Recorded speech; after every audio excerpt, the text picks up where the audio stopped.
Here we will discuss mathematical formulation for second law of motion.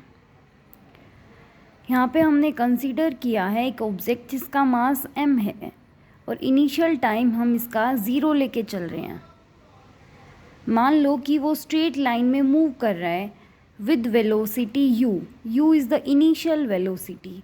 हमने constant force apply किया है। Constant force का मतलब है कि ऐसा फोर्स अगर हम उसको टाइम के रिस्पेक्ट में देखें तो वो चेंज नहीं हो रहा है। यूनिफॉर्म मोशन में हमने प्रोवाइड करवाया है। आगे है जो ऑब्जेक्ट है वो यूनिफॉर्मली एक्सेलरेट कर रहा है to the velocity v। v is the final velocity at time t। Now we will discuss how we can derive the formula for second law of motion. Now take the initial momentum. Momentum means mass and velocity product. So for first case, initially at time t equals to 0, initial velocity is u.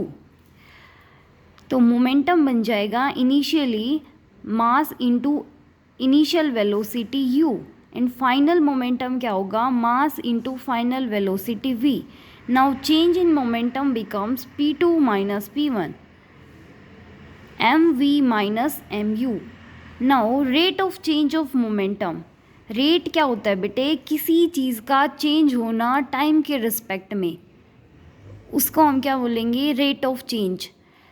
तो देखो हम यहाँ पे momentum का निकाल रहे हैं तो हम यहाँ पे मोमेंटम राइट करेंगे और किस टाइम के रिस्पेक्ट में देखते हैं तो t।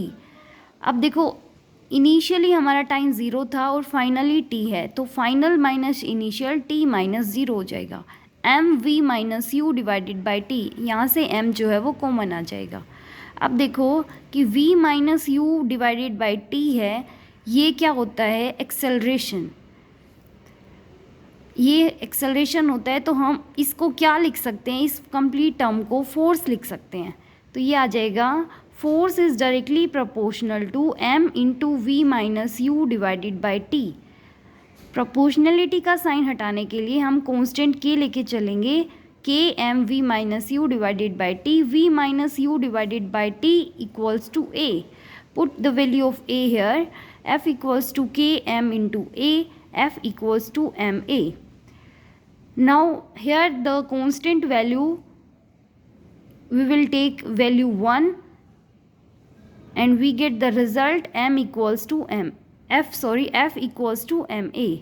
Here force is a vector quantity and direction of force is in the direction of acceleration, कि जिस डायरेक्शन में फोर्स लगाएंगे उसी डायरेक्शन में एक्सेलरेट करेगा ऑब्जेक्ट।